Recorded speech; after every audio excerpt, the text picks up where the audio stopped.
So we're going to continue on a bit. We were talking a little bit before about some of the spirits that are able to come in and ride on those broken parts of us. And we're going to continue at. We have a endless amount, so we're just going to cover whatever we can cover in a half-hour span. And just to give some awareness of what they do, and when you see them, you'll see the fruit of them. And so when you see the fruit, you know there's a root, and just so people have some more awareness. You know. And so I want to cover a narcissistic spirit, first one. And a narcissistic spirit is one who's very consumed with their own person.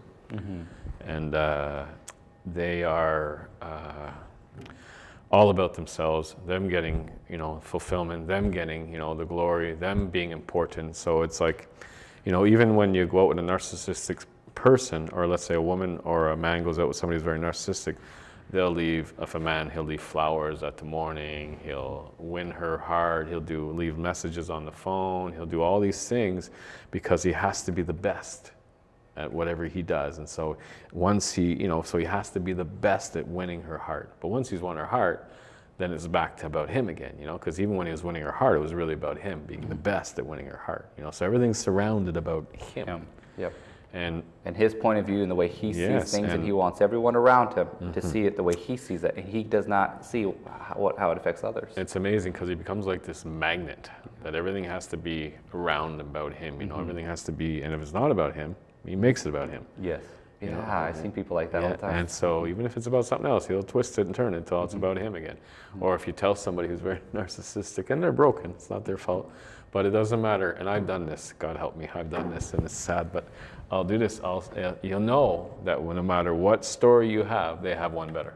And so I'll say something outrageous, like, once I had, 10 dogs coming after me, just something outrageous. And sure enough, wow, once I had 10 dogs and a cat, like it's always one, something that, oh, well, you didn't go, they always have something better or something bigger that they went through, and it has to always circulate around. What happens to them. That's a very narcissistic spirit. I see. And it's very hard for somebody who's married or in a relationship with somebody who's narcissistic, because it's always about that person, and you seem to always take the back row because of everything, and they become very like a diva, and they get very emotional and very action poured out if they don't get what they want and all this when stuff. they don't get their way, they freak out. And one of the strong ones under that is, and you can maybe relate a bit, is that spirit of entitlement. Yes. And they think that hey, because a narcissistic person thinks that they're entitled to a lot of this stuff. And that spirit of entitlement, my goodness, it's so big. In America today, because we feel we're entitled because we're Americans, That's right, that's right. And, and they'll use that in the advertising, right? It's like,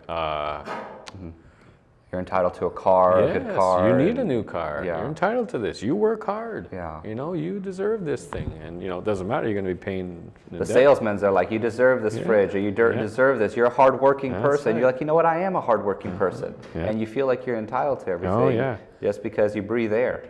But it's a spirit. That's right. Yeah. And so in order for them to get free, they have to realize that they are no longer on the throne, that Jesus Christ is on the throne. They've yielded their life, but there's a brokenness in them that was either not, they were not seen, or they had no worth in themselves growing up, and so they feel they have to push that issue. They have to present themselves, and there's this self-love and self-glory thing that comes in where, and it's really an insecurity.